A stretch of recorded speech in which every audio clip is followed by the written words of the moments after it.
Okay, तो कल हमने क्या किया था, हमने रेगुलेशन ऑफ किडनी में क्या क्या चीज पढ़ी थी हमने। किडनी का जो फंक्शन होता है उसको कैसे ऊपर नीचे करके हम रेगुलेट कर सकते हैं। तो हमने कुछ दो तीन चीजों के बारे में देखा। Like first of all we have seen role of ADH, anti diuretic hormone का क्या रोल होता है।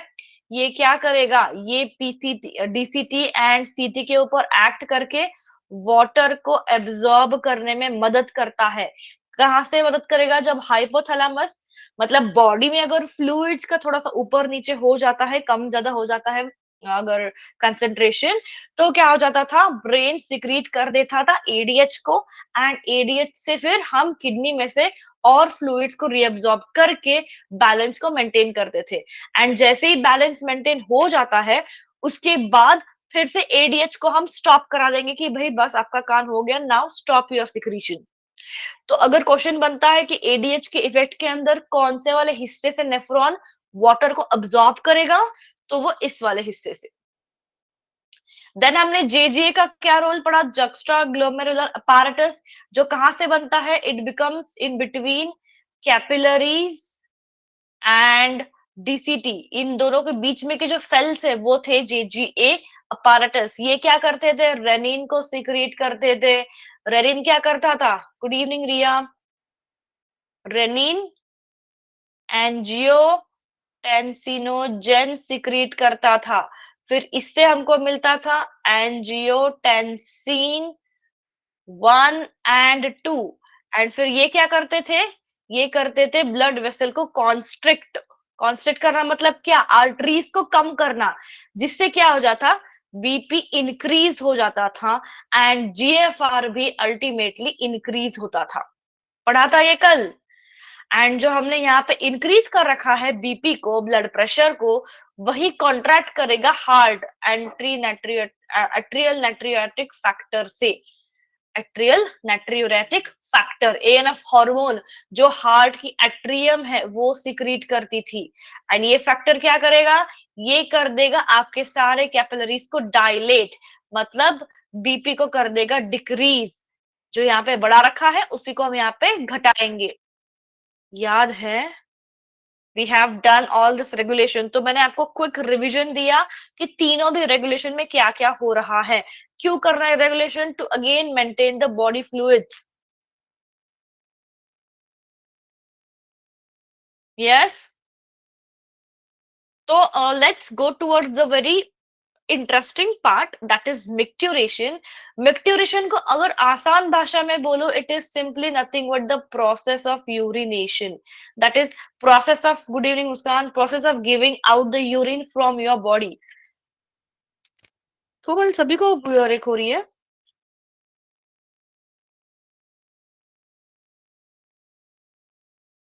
अच्छा नवीन, मॉर्निंग में लेते हो, कोई बात नहीं, चलो ठीक है। तो मिक्ट्यूरेशन के बारे में आपको क्या पढ़ना है, देखो आपको अगर याद है, हमने जब ये पढ़ाया था, मैंने आपको क्या पढ़ाया था, यूरिन का फॉर्मेशन जब पढ़ाया था, तब बीच में ना मैंने आपको ये वाली स्लाइड पढ़ाई थी।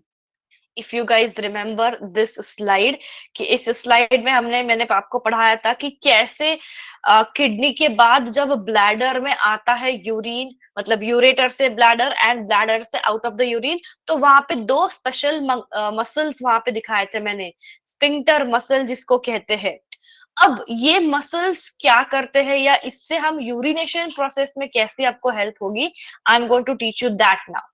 सो लेट्स सी अगेन, इसके बारे में फिर से देखते हैं क्या हो रहा है।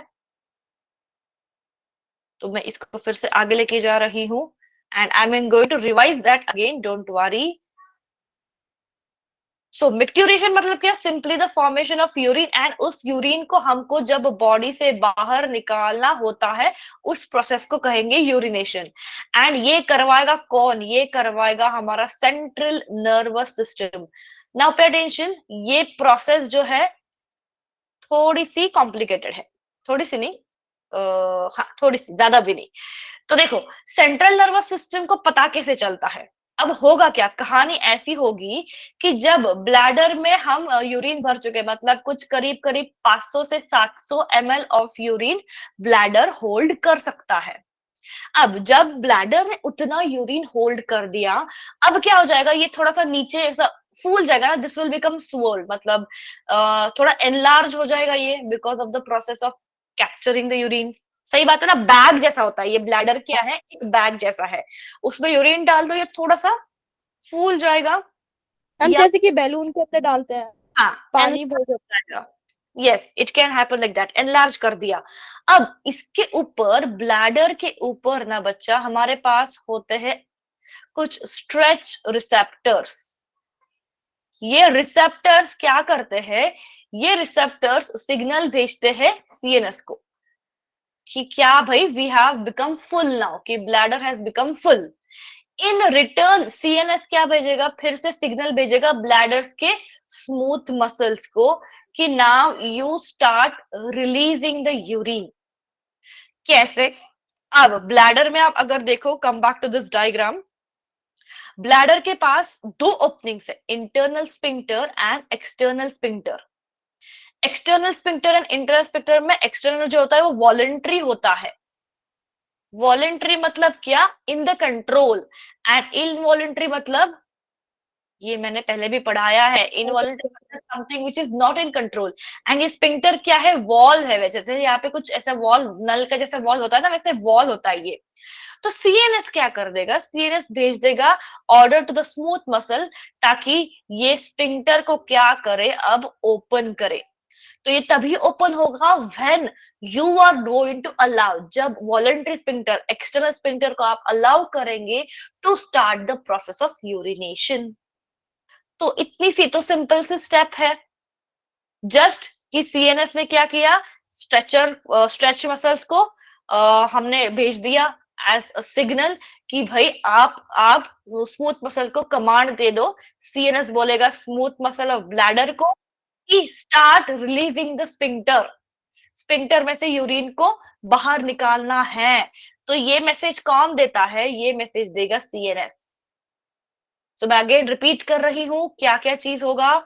तो ब्लैडर जब हो जाएगा फुल, 500 के 700 के आसपास जब एमएल यहाँ पे यूरिन भर जाएगा, bladder will have some stretch receptors, जो क्या भेजेंगे, signals to the CNS, central nervous system, brain का हिस्सा। ये सेंट्रल नर्वस सिस्टम वापस से सेम सिग्नल का answer, this is the answer to this signal, इसका आंसर भेजेगा to the smooth muscle of bladder. Bladder smooth muscle से बने होते हैं, एंड बोलेगा स्मूथ मसल को कि या आप स्पिंक्टर को क्या कर दो, थोड़ा सा रिलीज कर दो, and now urine will come out. तो this is simply the process of urination, या it is also called as micturition.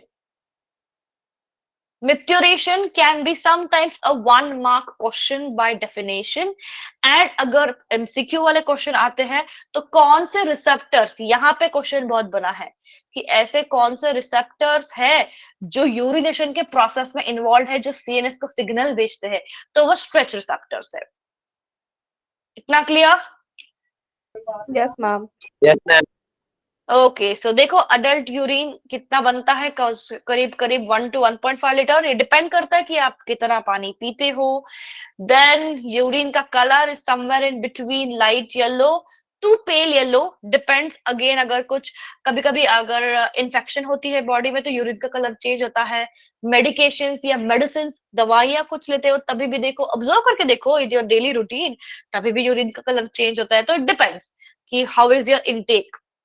Then little bit acidic होगा pH, and generally again it varies from 4 to 8 pH depending upon the various conditions of the body, disease, normal, पानी ज्यादा कम, everything will affect here now.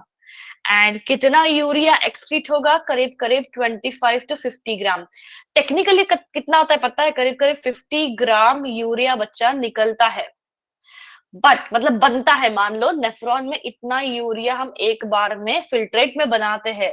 But अगर आपको याद है, हमने collecting tubule में urea को रीएब्सॉर्ब करा था रिसाइकलिंग के लिए, मतलब ये कुछ अमाउंट जो है ना वो सीटी में रीएब्सॉर्ब हो जाता है। कल ही वैसे पढ़ाया है हमने इसको। See yes some ma'am. Amount of urea is getting reabsorbed, ये वापस से रीअब्सॉर्ब हो रहा है, इसलिए पूरा का पूरा यूरिया बाहर नहीं निकलेगा। 50 ग्राम में से कुछ 25 से 30 ग्राम में निकलेगा, बाकी का हो जाएगा रिसाइकल या reabsorb to maintain the osmotic balance and to do maximum absorption of water. इसके संबंध में मैंने लिंक्स भी भेजे थे आपको आज दोपहर में ही, so that you can see the video and understand the concept. पता नहीं आप लोगों में से कितने लोगों ने देखा भी है, वो देखा भी है? हम क्या अभी तक तो नहीं देखा। देख लो ना, एक बार देख लो, ठीक है? अभी आज के क्लास के बाद तो देख लो, ताकि इसका कोई डाउट हो तो you can at least ask me, class में पूछो या पर्सनली पूछो, बिकॉज ये थोड़ा सा कॉम्प्लिकेटेड है मैकेनिज्म बच्चा, थोड़ा सा कॉम्प्लिकेटेड है। पहले आपने शायद पढ़ा भी नहीं होगा किडनी में ये कैसा होता है, तो इसके लिए मैंने आपके रेफरेंस के लिए वो वीडियोस भेजे हैं, लिंक्स है 2, जिसके थ्रू आप काउंटर करंट मैकेनिज्म को अच्छे से समझ सकते हो। यस मैम, आज अभी क्लास के बाद देख लूंगी। या do that. So let's say now कि एक्सक्रीशन हमने अब तक सिर्फ किडनी से देखा था कि भाई किडनी यूरिन के फॉर्म में हमारा नाइट्रोजनस वेस्ट निकालता है, बट लेक्चर के स्टार्ट में भी मैंने कहा था कि not only kidney but lungs है, देन लिवर है, स्किन है, जो अलग अलग वेस्ट का फॉर्म बॉडी से निकालते हैं। तो लंग्स क्या निकालता है? CO2, ये तो पता ही है, इसमें कोई अलग से मेंशन करने की बात नहीं है। देखो बच्चा, फिर आपके लिए भेजती हूँ और आप लोग ही नहीं देखोगे तो कैसा होगा? मैंने दोपहर में इसलिए मैसेज रखा था कि इसको देखो, पढ़ के फिर क्लास को आओ, वरना आगे का कुछ नहीं समझेगा बच्चों। देन लीवर क्या करता है? लीवर जनरली क्या है? It is containing bile. Bile एक पिगमेंट है या एक ऐसा मॉलिक्यूल है जो फैट को अब्सॉर्ब करने में या फैट का डिग्रेडेशन करने के लिए लगता है, बाइल पिगमेंट। तो लीवर क्या होता है? See it has this pigment bilirubin, bilirubin. ये क्या करेगा? Cholesterol, hormones and fats and drugs को क्या करेगा? Detoxify. It is also called as detoxify.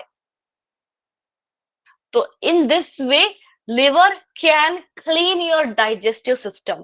Digestive system में अगर कुछ ऐसा ड्रग वर्ग आ गया हो, इवन जैसे हम अल्कोहल की बात करते हैं, when more alcohol is consumed, उसका इफेक्ट, सीधा असर देखते हो आप लिवर पे गिरता है। क्यों? Because this is the organ जो आपके क्लेंजिंग प्रोसेस में, डाइजेस्टिव सिस्टम में मदद करता है। तो alcohol when you intaking, that is because of harmful intake, वो हार्मफुल प्रोडक्ट निकालने की कोशिश लिवर ही करेगा, जिसके दौरान वो अगर एक्स्ट्रा कंजम्पशन होता है तो एक टाइम पे लिवर भी थक जाएगा यार, इसलिए लिवर के ऊपर उसका इफेक्ट सीधा सीधा गिरता है। तो लिवर डिटॉक्सिफाइज योर बॉडी, जैसे ड्रग्स या कंजम्पशन होता है किसी अल्कोहल का, तो इसको रिमूवल करने का काम करेगा लिवर। एंड लास्ट में है स्किन, जो हमारे स्वेट्स को in the form of sebaceous glands, even आपका I can mention even the eyes and ear, जो आपके टीयर्स होते हैं एंड जो वैक्स होता है, ईयर वैक्स, वो भी तो कहीं ना कहीं टोटल वेस्ट नहीं कहूंगी मैं, ऐसा नहीं कि completely tear is a waste product, नहीं। Tear is to maintain the lubrication of your eye जो फ्लूइड होता है ना आपकी आई बॉल्स में, तो वो लुब्रिकेशन को मेंटेन करने के लिए टीयर होता है।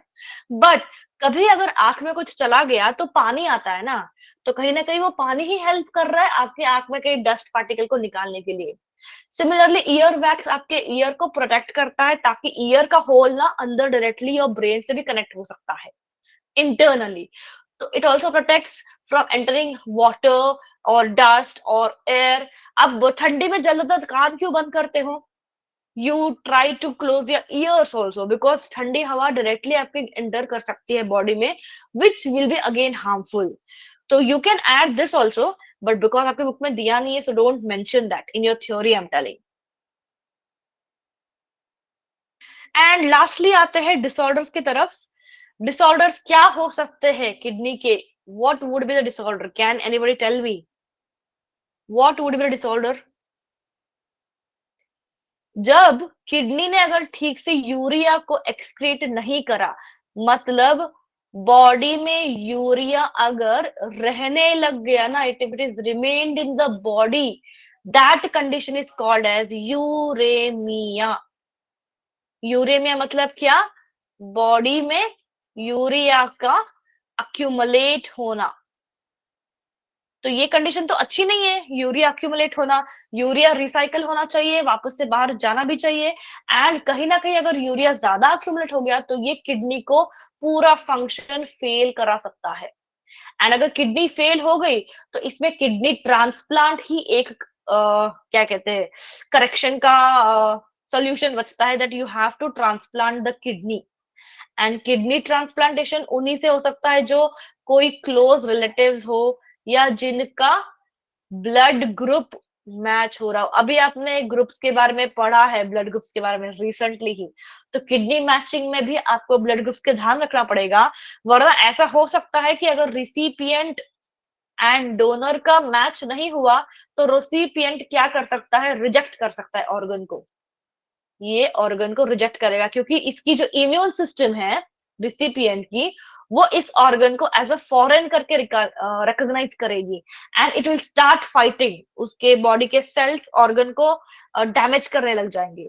तो that's why while transfusing the blood और while transplanting a organ, blood का मैच करना बहुत ज्यादा जरूरी होता है, वरना सामने वाला इंसान उसको रिजेक्ट करेगा। ऐसा होता है ना, आपने कभी सुना होगा ट्रांसप्लांटेशन फेल हो गया है।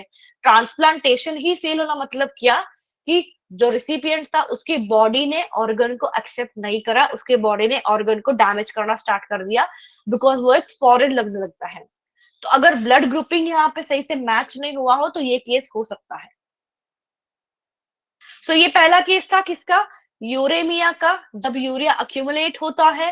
देन सेकेंड, जिसको हम जनरली स्टोन्स कहते हैं, that is called as renal calculi.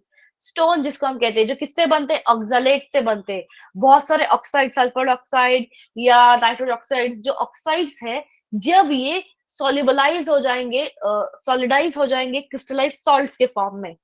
ये कब होता है, ये सॉल्युबल क्रिस्टलाइज फॉर्म में तब होंगे जब आप मैक्सिमम वाटर का वहां पे कंजम्पशन नहीं करते हो तब।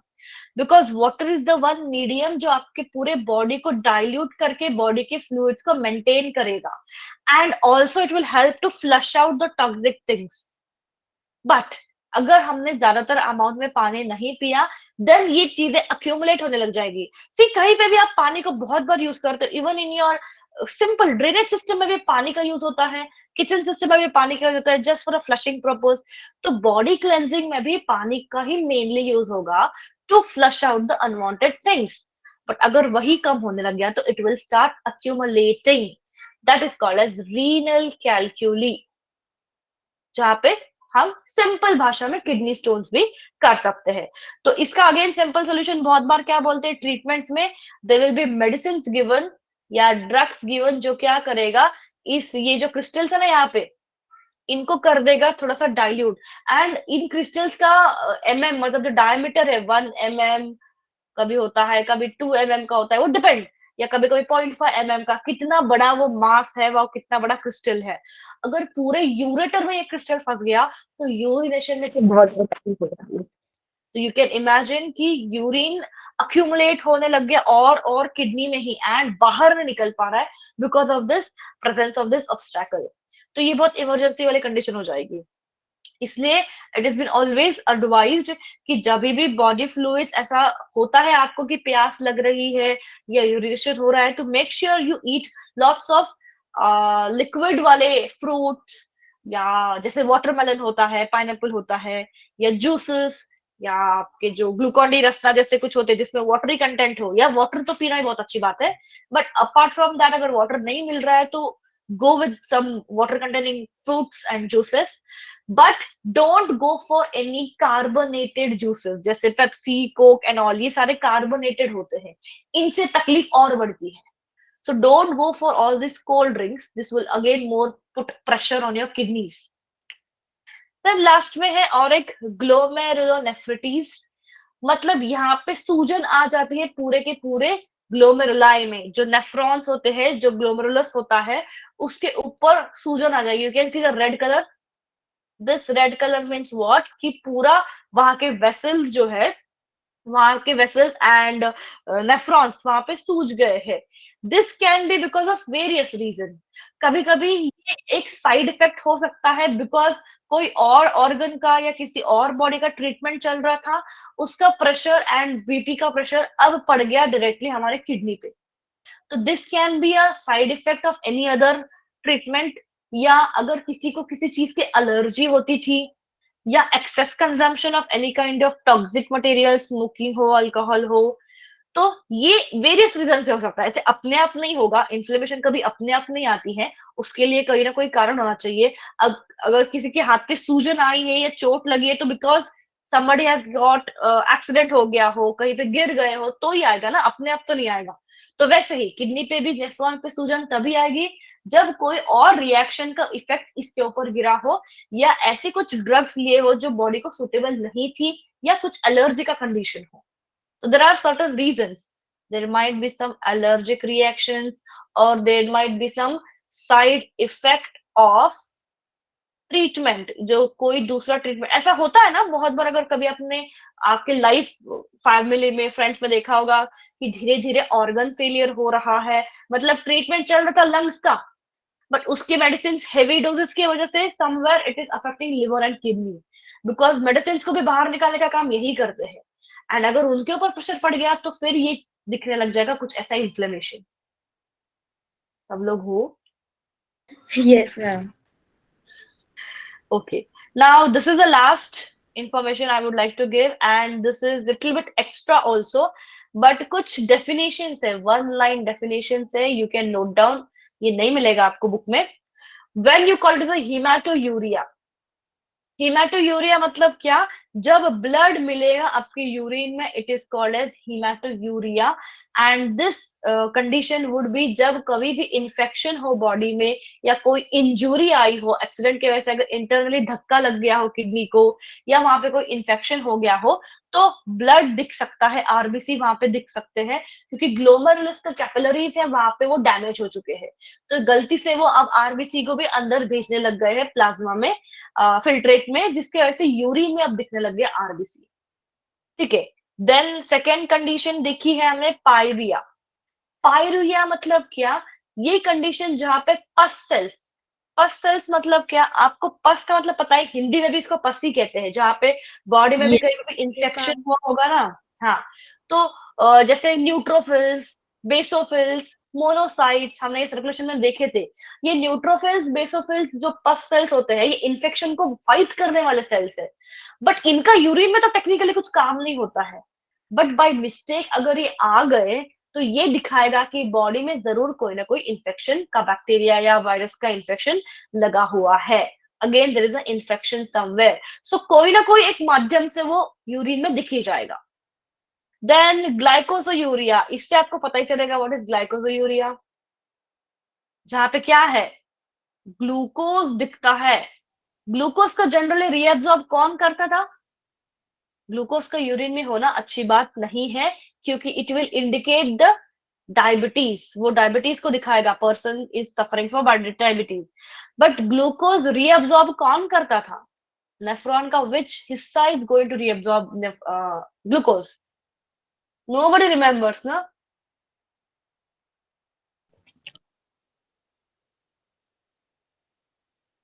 ग्रेट. ऐसे ही ना पढ़ो, ऐसे ही खामोश रहो, मुझे बड़ा अच्छा लगता है, पता है, खामोश class.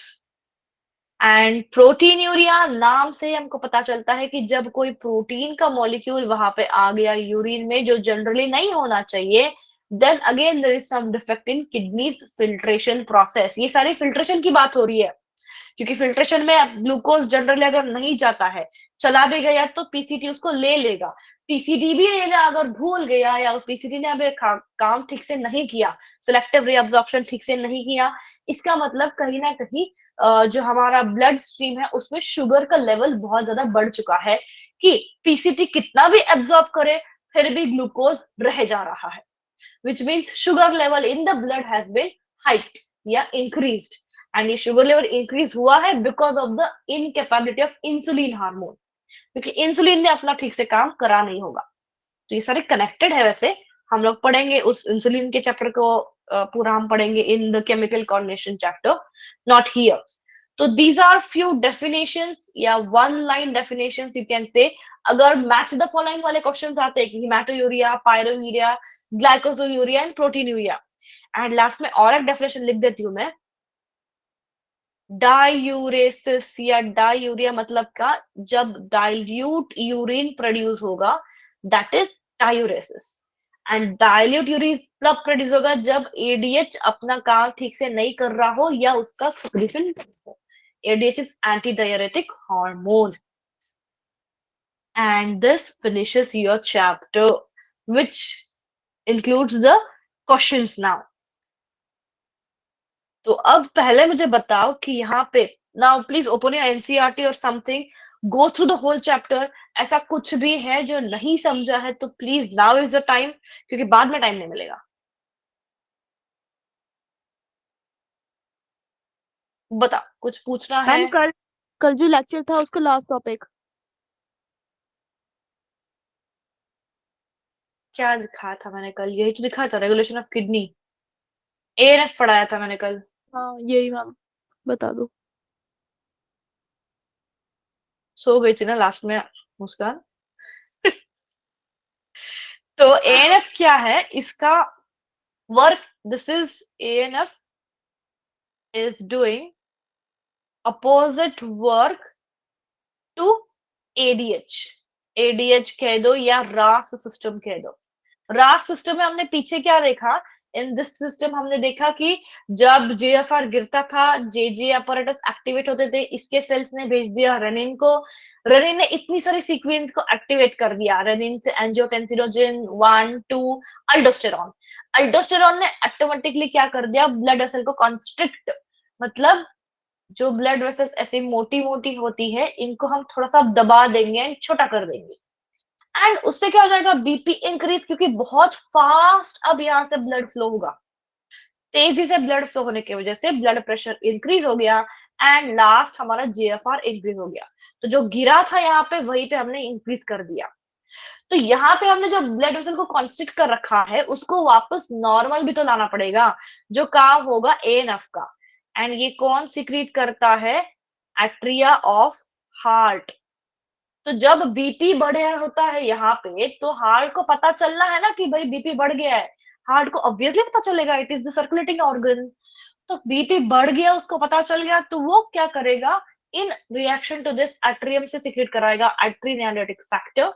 This atrial natriuretic factor will go and act upon the blood vessels and कर देगी उनको डायलेट, मतलब ओपन कर देगी, रिलीज कर देगी, एंड बीपी को वापस से गिरा के नॉर्मल पे लेके आएगी।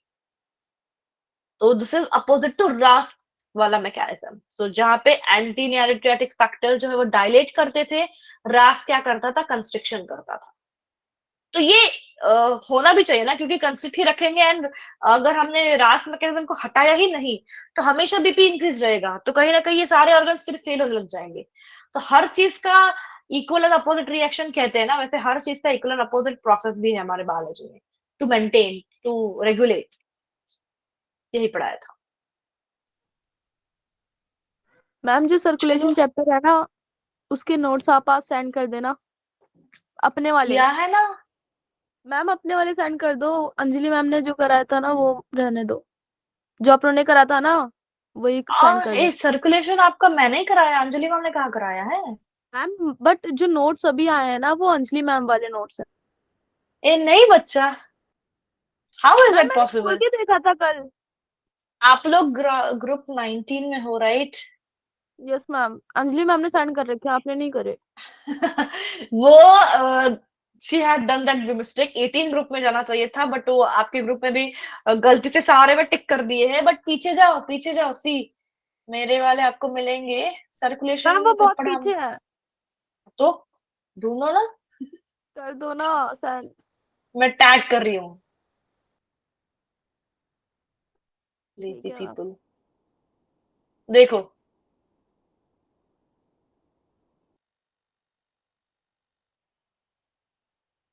कर दिया मैंने, दिख रहा है?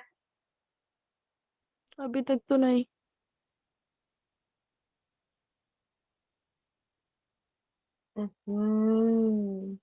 मिला? यस मैम आ गया। Yes ma'am. हाँ, तो है मेरा वाला भी, बट हमने बहुत पीछे हो गया ना वो चैप्टर, इसलिए अंजलि मैम ने वो you can read from anywhere है, सेम ही तो होता है, इट्स ओके। अच्छा ना, फटाफट आंसर करो, लेट मी चेक कि आप कितना समझे हो।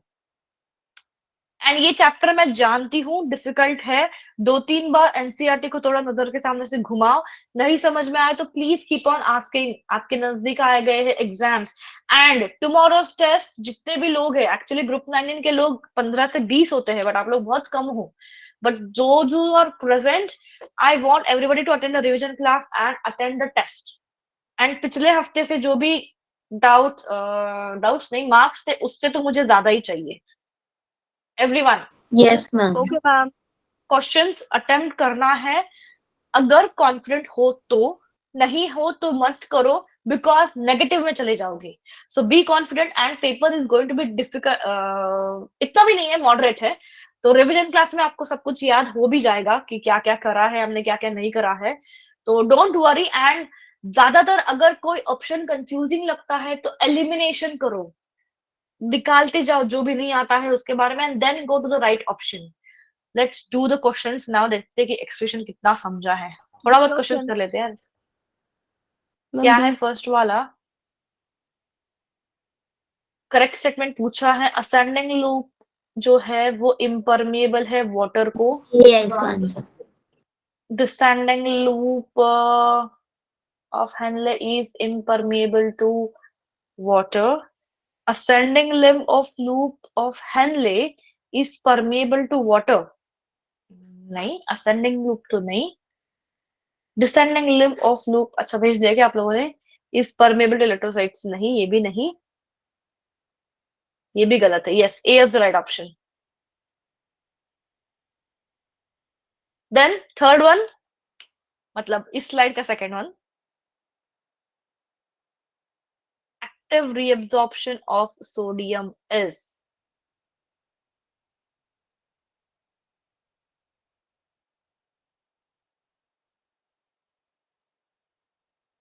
कौन करेगा? Ma'am C option. Yes, Henle's loop का डिसेंडिंग लूप नहीं बच्चा, असेंडिंग लूप, ये नहीं आएगा। असेंडिंग लूप होता तो सही बात होता, डिसेंडिंग लूप में तो वाटर होता है ना, वाटर ही एब्जॉर्ब करता है, नॉट इलेक्ट्रोलाइट्स। नहीं, इसका देखो बच्चों, अगर ऐसा क्वेश्चन आया ना, ठीक है ना, this is a confusing question, मान लो आपको याद नहीं आ रहा है, तो active reabsorption of sodium, C, Bowman capsule तो नहीं है, इसको एलिमिनेट ही कर दो। Descending limb of Henle loop भी नहीं है, क्योंकि हेनले लूप ऐसा है ना, ये आपका होगा डिसेंडिंग लूप, एंड ये डिसेंडिंग लूप, यहाँ से वाटर का होगा, यहाँ से इलेक्ट्रोलाइट्स का होगा, तो यस मैम। डिसेंडिंग लूप में वाटर होना चाहिए, इलेक्ट्रोलाइट्स या सोडियम नहीं। अब रहता है पीसीटी एंड डीसीटी, डीसीटी में भी हमने ज्यादातर देखा था सोडियम का कुछ कुछ अमाउंट पे होता है कंडीशनल में, but this is conditional, maximum would be from here. हाँ गगन, लेट हो आप, पता है हमें वो, 17 और 18 तारीख को आपकी बायो एग्जाम है Gagan. Okay, do this.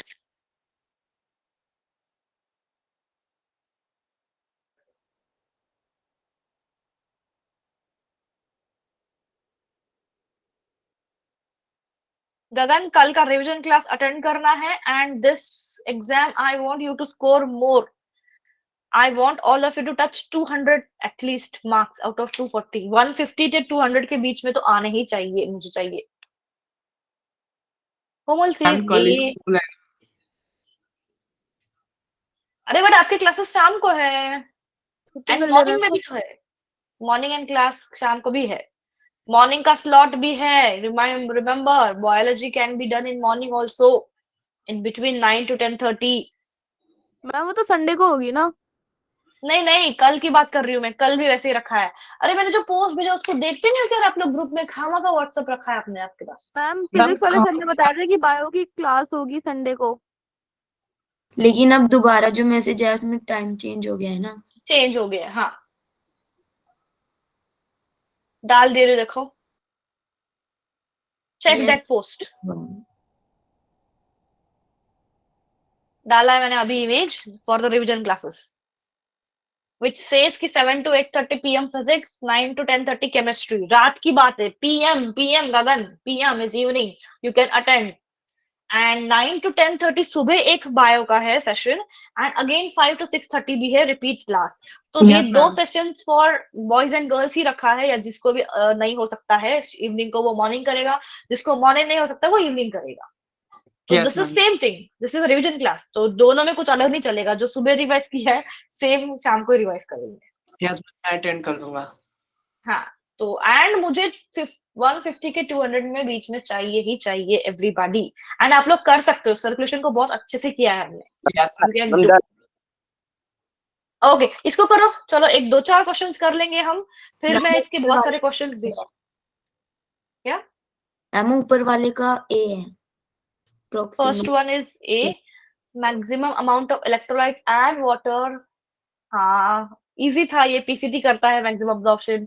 Okay, 7 GFR activate क्या? मैम सी.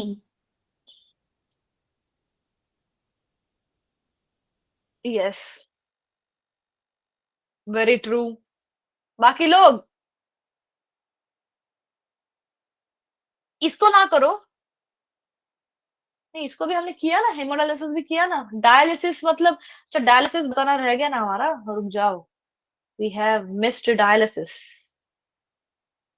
सुना तो होगा अब तक बहुत बार, यहाँ वहां देख के. What is dialysis? मैम जब किडनी फंक्शन करना बंद कर देती है तो उसको एक आर्टिफिशियल किडनी दी जाती है तो मशीन वो के. क्या करता है पता है? एक्चुअली ऐसा होगा, मतलब ये अगर बॉडी है, पेशेंट मान लो, लेट्स से कि ये पेशेंट है. इन पेशेंट में से हम एक तरफ से ब्लड को निकालेंगे, उसको जो ब्लड ट्रांसफ्यूजन यूनिट या डायलिसिस यूनिट भी हम कह सकते हैं, डायलिसिस यूनिट, जिसी को हम आर्टिफिशियल किडनी भी कहते हैं. ये क्या करेगा? सिंपली प्लाज्मा को सेपरेट करके, प्लाज्मा में से हम भी प्लाज्मा को सेपरेट करके उसमें से यूरिया एंड टॉक्सिक मटेरियल निकालते हैं ना, तो इसमें से नाइट्रोजन वेस्ट जो है वो सेपरेट कर देगा. It will separate out. इनमें ना ऐसे मेम्ब्रेन्स होते हैं, जैसे हमारी एपिथेलियल सेल्स की membrane, basement membrane, endothelial cells की मेम्ब्रेन है ना, वैसे ही इस आर्टिफिशियल यूनिट में ना थिन मेम्ब्रेन जैसा स्ट्रक्चर होगा. सेल्स वाला मेम्ब्रेन नहीं, जैसे हमारी छन्नी वाला मेम्ब्रेन होता है वैसे. फिर क्या करेगा? इसको वापस से हम भेज देंगे. Now this blood would be again coming back to the patient, but यहाँ पे हम डालेंगे एक एक्स्ट्रा चीज that is called as anti heparin. Heparin क्या है? हिपैरिन एक कोआगुलेंट है, नेचुरल कोआगुलेंट है. बट जब बॉडी के बाहर हम ब्लड को घुमा रहे हैं, तो हो सकता है कि इसके क्लॉटिंग फैक्टर्स बाहर आते ही थोड़ा सा एक्टिवेट होके क्लॉट्स बनाना शुरू कर दे. तो एंटी हिपैरिन को क्यों डाल के रखा है? ताकि यहाँ पे कोई भी क्लॉटिंग ना हो, टू अवॉइड क्लॉटिंग. क्योंकि ब्लड क्लॉट करने लग जाएगा तो हम उसको सेपरेट कैसे करेंगे? ब्लड को फ्लूइड फॉर्म में रखना है ना. क्लॉट बनाएगा मतलब नेटवर्क बनाएगा, ऐसे पूरे गार्ड गार्ड बनाने लग जाएगा बीच बीच में. तो एंटी हिपैरिन डालना जरूरी होता है ताकि वो कोआगुलेंट को अवॉइड कर सके. तो हीमोडायलिसिस, डायलिसिस वही चीज होती है. तो यही क्वेश्चन, ये क्वेश्चन देखने के बाद एकदम से मुझे क्लिक हुआ कि अपना वो रह गया था. Okay, do this first.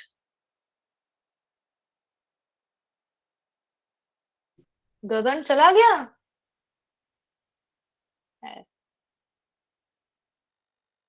Which of the following factors are responsible for formation of concentrated urine?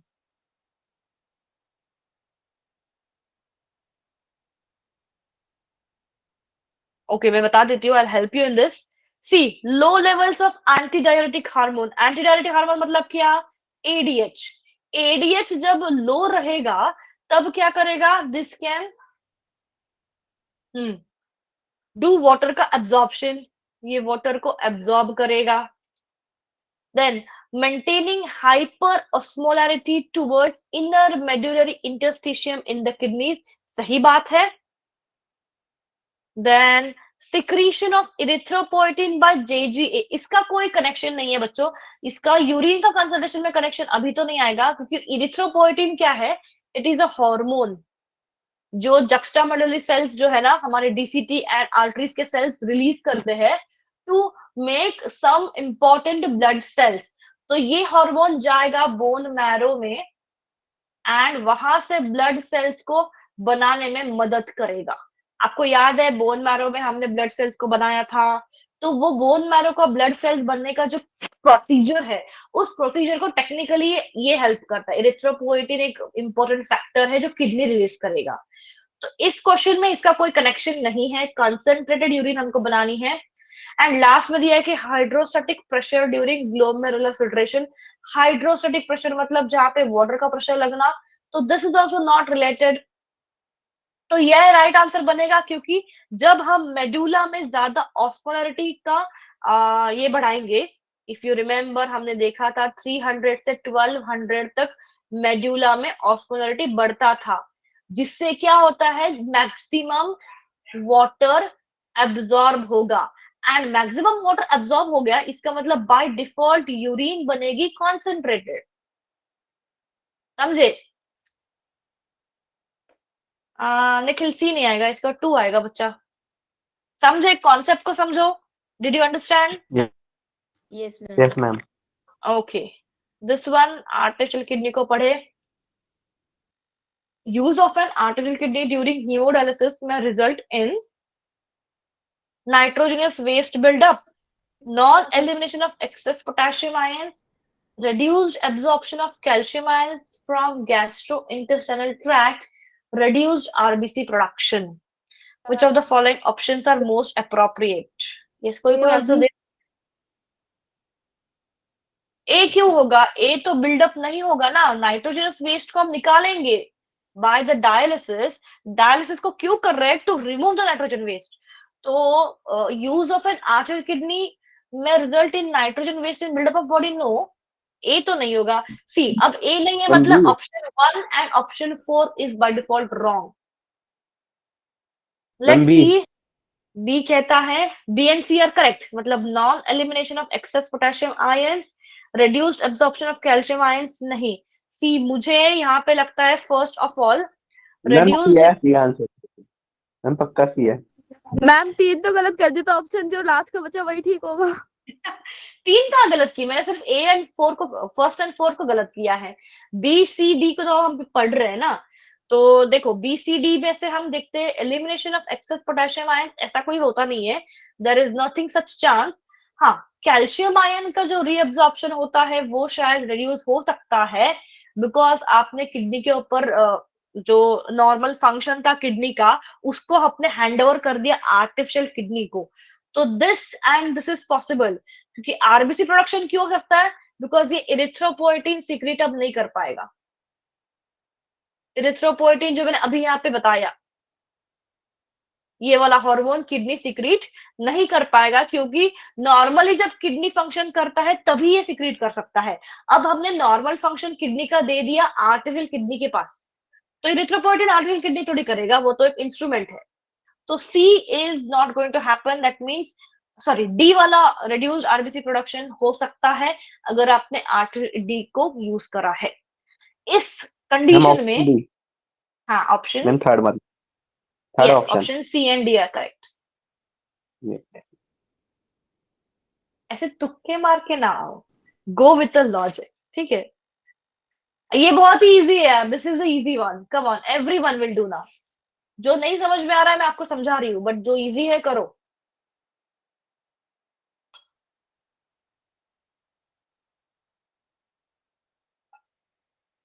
Yes, काजल, कोमल।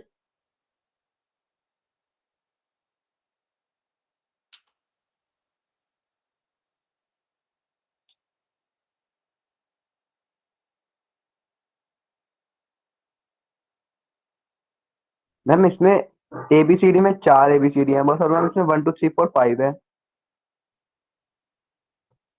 हाँ, तो सभी को मैच करना जरूरी नहीं है, जो सही ऑप्शन है सिर्फ उसी को उठाना है।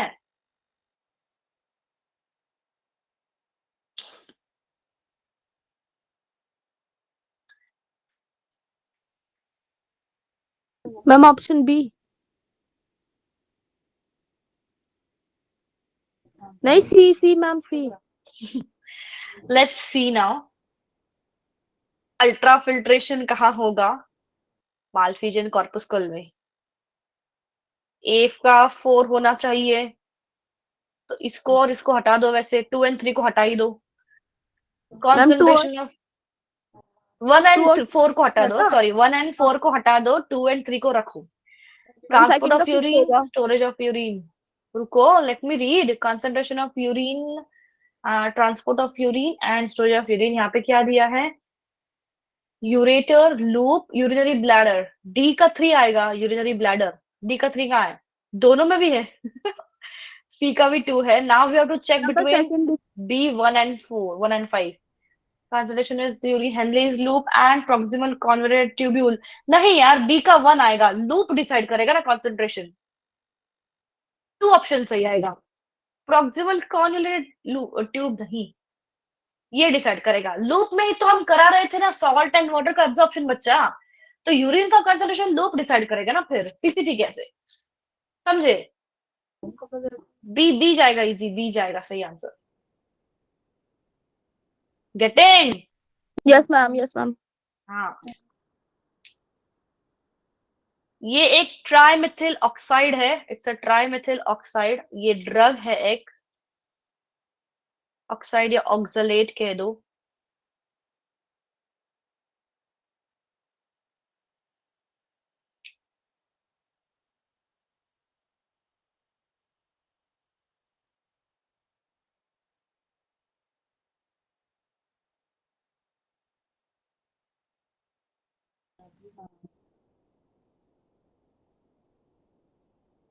यस, मैम ये एक बारी क्वेश्चन समझा दो। ओके।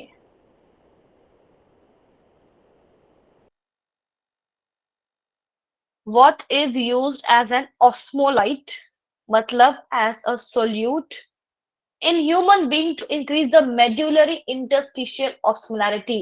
इनर मेडुला का जो स्पेस है, इंटरस्टिशियल स्पेस मतलब मेडुला का जो स्पेस था, मैंने कहा था इंटरस्टिशियल मतलब द मेडुला के बिटवीन का स्पेस, उसकी ऑस्मोलरिटी अगर बढ़ानी है ड्यूरिंग कंसंट्रेशन ऑफ यूरिन, तो क्या यूज होता है? यूरिया ना, सीधा सीधा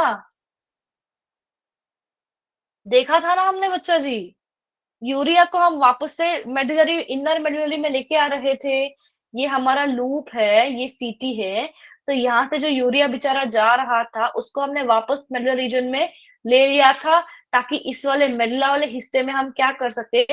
ऑस्मोलैरिटी को बढ़ा सके। तो इसका आंसर सिंपल सा यूरिया है। Okay, getting? सिंपल था, थोड़ा सा शब्दों का खेल कहते हैं ना उसको, वैसा हो गया आपके साथ, इसलिए समझ नहीं पाए आप। आगे बी ऑप्शन सेकंड का भी ma'am. vasa rectine cortical nephrons arise from afferent arteriole, गलत। carries deoxy blood, नहीं। Ma'am B. एक मिनट 4 भी हो सकता है, रुको।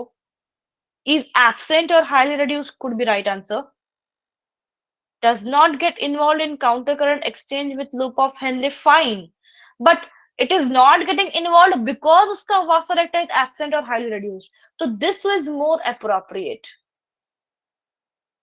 मैम ये क्वेश्चन समझा दो जो आंसर आपने लगाया है फोर्थ। वासा रेक्टा इन कॉर्टिकल नेफ्रॉन्स में वासा रेक्टा तो एक तो रिड्यूस होती है, फिर एब्सेंट ही होती है ना। क्वेश्चन में क्या समझाना है बेटा? वासा रेक्टा अगर देखो आप, कॉर्टिकल नेफ्रॉन्स के छोटे है या एब्सेंट ही है मान लो, बट जक्स्टामेडुलरी नेफ्रॉन्स में बड़ा था। मेडुला जो था उस रीजन तक पूरा वासा रेक्टा एंड लूप डीप में पेनिट्रेट होता था, एंड यहाँ पे नहीं होता है। तो does not get involve in counter current exchange with loop of Henley, ये गलत नहीं जाएगा, एक्चुअली ये भी सही ही जाएगा, बट ये इसका रीजन ये है, the reason for this is this, तो this is more appropriate, fourth option is more appropriate, because vasa recta is absent, तभी तो यहाँ पे कोई काउंटर करंट नहीं होगा। काउंटर करंट को पहले ना चुनो, पहले उसका रीजन चुनो, समझे? Okay ma'am. Okay, do you wish to do some more questions? These are some questions, मैं आपको सेंड कर दूं, खुद से कर लोगे, नहीं तो हम वापस से इसका रिवीजन क्लास में भी डिस्कस करने ही वाले हैं।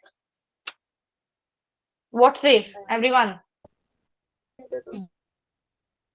मैम आपकी मर्जी। कोई कुछ बोल अभी रहा है करा ना, दो। तो आपका ब्रेक हो रहा है वॉइस। चलो करो। मैम एज यूजुअल आपको करवाना है तो करवा दो, नहीं करवाने तो भेज देना ऐसा ग्रुप पे। कुछ नहीं है। मेरे मर्जी पे थोड़ी होता है, एग्जाम आपको देना है। चलो ये तो सिंपल है। प्रॉक्सिमल कॉन्वोल्यूटेड ट्यूब्यूल, पीसीटी में ज्यादातर क्या होता है? सिंपल क्यूबॉइडल होते हैं, सिंपल क्यूबॉइडल एपिथेलियल सेल्स, ऐसे सिंपल क्यूबॉइडल सेल्स जिनके ऊपर ऐसे लिटिल बिट ब्रश बॉर्डर होगा, जो क्या करेगा? एब्जॉर्प्शन को इंक्रीज कराएगा। हाँ, ये कौन करेगा इसको? अब काउंटर करंट क्लियर है जिसको भी, उसको ही आंसर आएगा। अगर काउंटर करंट मैकेनिज्म क्लियर है, then only you can answer this.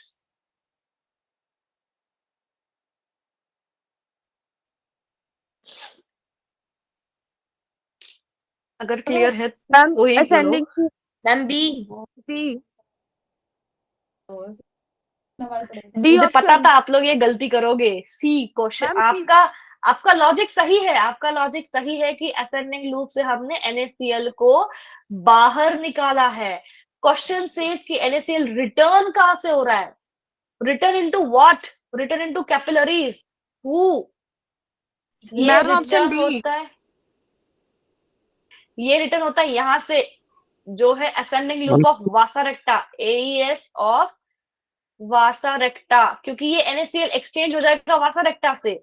तो इसका सही answer return in the loop by vasa recta, not. बच्चा सी क्वेश्चन का थोड़ा ध्यान से पढ़ो। NaCl को रिटर्न कौन कर रहा है? रिटर्न करने के लिए पहले वहां पे आना भी तो चाहिए, सही बात। तो पहले लाया तो इसने, लाया तो है आपके असेंडिंग लूप ने हेनले के। कहां पे लाया? इंटरस्टिशियम मेडुला में लाया। इसको रिटर्न कौन कर रहा है? ये वाला लूप, यहाँ पे अब्सॉर्ब किया, वापस से यहाँ पे हमने डाल दिया। ओफो बच्चा जी, इसलिए मैंने यस बोला मैम काउंटर समझ करंट। गए। सी हियर, NaCl कौन मैम रिटर्न कर रहा है? हाँ, ma'am descending loop of Henle, वो loop of ascending ascending vasa recta. Loop, ascending ascending of Henle vasa recta, ascending loop of vasa recta, ascending बच्चा मैम ऊपर जा रहा है। Look at the direction, look at the arrow, ऊपर जा रहा है, असेंडिंग है ये। मैम रिटर्न तो फिर वो नीचे होगा ना। नीचे तो अंदर जा रहा नहीं। यहां से हमने जो सी, यहाँ ये क्या है? ये असेंडिंग लूप ऑफ हेनले है। इसने क्या किया? बाहर दिया। रिटर्न मतलब क्या? पहले दिया, देना पड़ेगा। तो पहले किसने दिया? पहले लूप ऑफ हेनले ने दिया तो ओके, वापस से इसको लिया किसने?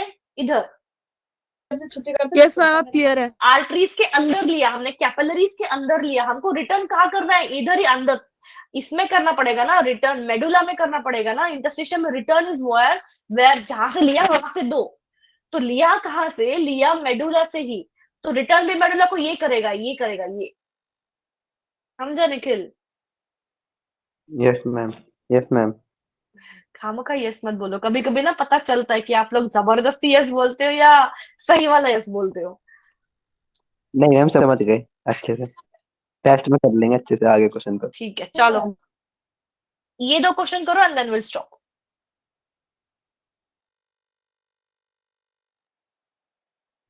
रीनन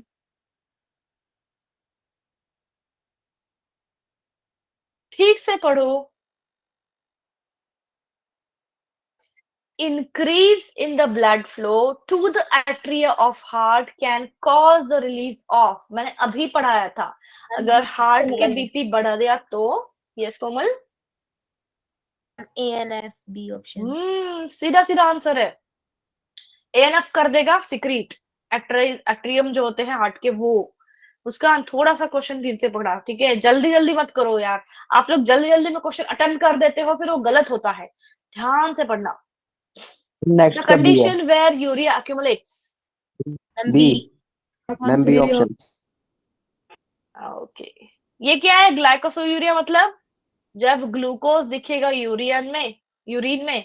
कीटोन यूरिया मतलब जब कीटोन बॉडीज आते हैं, मतलब कीटोन के छोटे छोटे यू कैन से मास या बॉल जो क्रिस्टलाइज होते हैं ना, अगर वो यूरिया यूरिया में आ गए तब इज कॉल्ड कीटोन यूरिया। ये प्रोटीन से भी कभी कभी मैच करता है। एसिडोसिस मतलब ये जहाँ पे एसिड का लेवल ज्यादा हो गया, सिंपली एसिडिटी जिसको हम कहते हैं ना चेस्ट में भी, दैट इज एसिडोसिस। उसका यहाँ पे कोई कनेक्शन नहीं था। Okay, so you can do this on your own. Try doing this question on your own now. We will stop the lecture here. कुछ खुद से भी करो एंड नहीं समझ में आया तो पूछो। So tomorrow let's meet in your revision classes. इस टाइम मुझे सबसे अच्छे से परफॉर्मेंस चाहिए है। Okay people, okay ma'am. Ma'am biology का कह सकते हैं और फिजिक्स केमिस्ट्री का कह सकते हैं, बट फिजिक्स का नहीं। ऐसा क्यों? ऐसा क्यों बच्चा जी? ठीक है, मैम कुछ तो क्योंकि करो। मैम बोलो। फिजिक्स में थोड़े दिक्कत आ जाते हैं ना, फिर इसमें प्रॉब्लम हो जाती है उसका थोड़ी रिवीजन बहुत। क्लासेस भी होगा ना, क्या भेजा है टाइमिंग मैंने? 7 to 10, 8:30 है ना? क्या है? Okay ma'am. यस मैम 7 से 8:30 हाँ, है। 7 to 8:30 है ना, उसको भी क्लास तो अटेंड तो करके देखो। सी ये अटेंड भी करने से ना बहुत हेल्प हो सकता है। यू नेवर नो कि उस अटेंड करने की वजह से ही कितने सारे क्वेश्चन को आप आंसर कर दो। यस क्योंकि मैम। एक दिन पहले ही पढ़ते हो एंड नेक्स्ट डे टेस्ट दे देते हो सुबह सुबह, तो जल्दी से कॉन्सेप्ट याद भी हो जाता है। तो रिविजन मैम क्लासेस, बट जो लास्ट टाइम फिजिक्स वाले सर आए थे ना, तो वो बहुत जल्दी क्वेश्चंस करा रहे थे, कुछ समझ में ही नहीं आ रहा था। You should tell them, message करो, बोलो कि गो स्लो या रिपीट या whatever, talk to the teachers. Yes ma'am, पक्का आपके कहने पे मैम 200 से ज्यादा नंबर लेके आएंगे इस बार। 200 से ज्यादा लाने के लिए आपको एक चीज ध्यान रखना होगा कि नेगेटिव मार्किंग में जाओगे। जो क्वेश्चन नहीं आता है उसको अटेम्प्ट ना करो, क्योंकि जो भी आपने गेन 50 मार्क गेन करके रखे, 2 क्वेश्चन गलत कर दिए तो सीधा आप जाओगे -1 करके। नहीं, -1 नहीं, 4 जाएगा +1, पूरा 10 मार्क चला जाएगा। 42 के पास आ जाओगे आप, 7-8 मार्क्स चले जाएंगे। तो don't do that. Okay? Okay ma'am. नहीं मुस्कान, ये तो बहुत गलत बात होगी यार। 10 क्वेश्चन फ्रॉम ओनली बायोलॉजी या ओवरऑल? नो मैम, बायो के तो बस 2 ही छोड़े थे शायद से।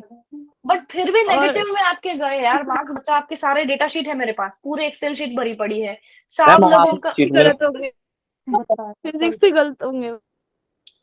आप लोग गलत करते हो, गलत अटेम्प्ट करते हो, तो वो रॉन्ग में सब चला जा रहा है। एंड सबको लगता है कि गगन की बायो में बहुत अच्छे से डालेंगे, बट आप लोगों ने बहुत बार बायो में ही मार खाई है। मैं दिखा सकती हूँ, आपके स्प्लिट रिजल्ट भी मिलता है, फिजिक्स में कितना, केमिस्ट्री में कितना, बायो में कितना। मैम एक बार दिखा दो। Yes ma'am.